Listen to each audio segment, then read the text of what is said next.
Hi there, this is Jonathan Ginsberg. I'm one of the attorneys here at the Bankruptcy Law Network, and I'd like to talk to you today about a concept which has to do with surrendering property when you file bankruptcy. And I'm going to talk right now about Chapter 7, surrendering property in Chapter 7. There's some different issues that may arise in Chapter 13. I'll cover that in a different video. There's also in Chapter 7 some complications that can arise, and I'll talk about that in a subsequent video as well. But for right now, I'm just going to talk about some of the more simple aspects to surrendering property and what can happen when things work properly, when things work well without any hassle, and then what happens if there's a little bit of hassle. And then we'll get into the more difficult hassles down the road a little bit. But first, let's just make it simple. Let's talk about surrendering property in Chapter 7. You'd think, I'm surrendering some assets in a Chapter 7. I'm going to be done with this. Everything kind of just sort of disappears and I don't have to worry about it anymore. And that's really what should happen. But bankruptcy is kind of its own universe. And the rules that apply in real life don't always apply in bankruptcy, and it can sometimes become a problem. So let's talk about first the situation where there's not a problem, where things kind of work the way you would think they would, as kind of a baseline so you understand when we start talking about the other issues. In Chapter 7, you have the right to surrender secured property, meaning, for example, if you have a vehicle you cannot afford or a house you can't afford, jewelry, furniture, whatever it may be, and it's secured by a debt, you can basically provide in your bankruptcy schedules that you want to surrender this property, walk away from the debt. And assuming that the property and the debt on the property are about the same, there will be no deficiency claim, or even if the debt on the property is more than the value of the property, any deficiency balance would be discharged in the Chapter 7 as an unsecured debt.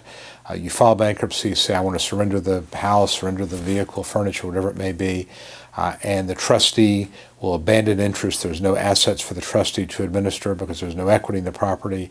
The lender will take the property back. You're forever done with it, and you move on down the road after bankruptcy and hopefully rebuild your financial life. And that's the way it should happen. That's the way it logically would happen.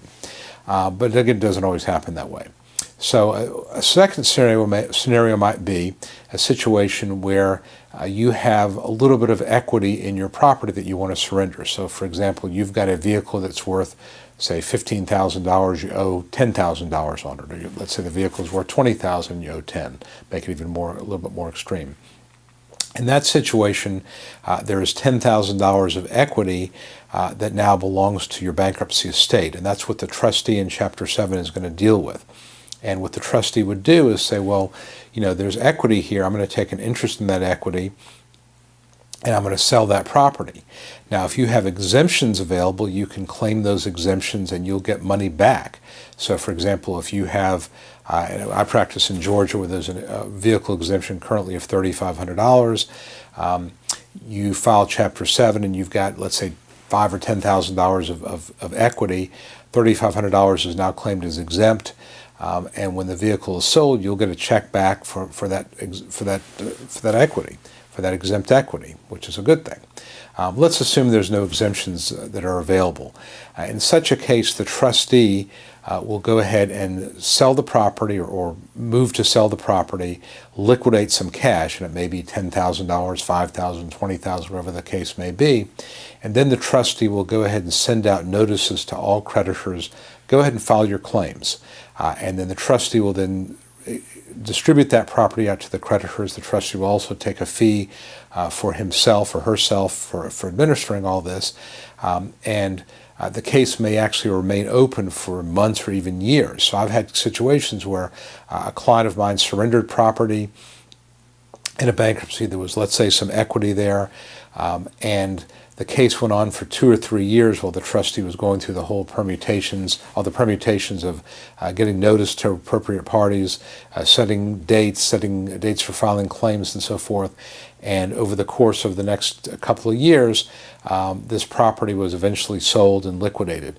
My client, in the meantime, and me, for that matter, we were receiving notices constantly. There was just reams of paper being distributed about this. So even though the bankruptcy was, for all intents and purposes, over as far as my client was concerned, and the case had been discharged, he continued to receive paper after paper after paper with all the things the trustee was doing, fee applications and notices and things like that. So one minor complication is if you surrender property and there happens to be some equity that the trustee takes an interest in, then you're going to get paper for the next, again, couple of years. Not a big problem, but it's just something that's just a little bit of a complication. And I would point out as well that Chapter 7 trustees are under a lot of pressure to find assets to liquidate.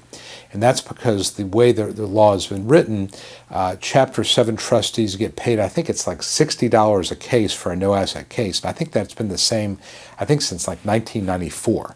So literally, it's not changed in 20 years. That this is what the trustees are getting paid for no-asset cases. As a practical matter, trustees lose money on no-asset cases because they may have to have a staff person or part of a staff person assigned to their Chapter 7 cases, and so all these $60 fees don't really amount to a whole heck of a lot at the end of the day, and so they're looking for asset cases. So we're starting to see more and more situations where Chapter 7 trustees are looking for assets to liquidate, even if it's just a couple of $1,000s so they can make a little bit of money.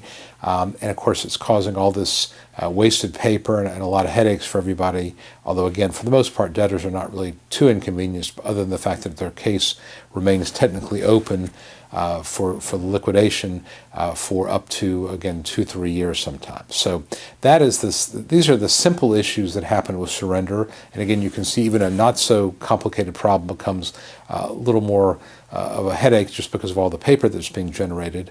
Next, I'm going to talk about some of the situations that arise that can be a problem for a debtor when he or she files Chapter 7. That's the next video. But I just wanted to get you kind of a baseline as to what happens when you surrender property, and while surrendering doesn't turn out to be quite as easy as just walking away. Again, my name is Jonathan Ginsberg. I'm here with the Bankruptcy Law Network. And any questions you have for any of us, please let us know. Thanks very much.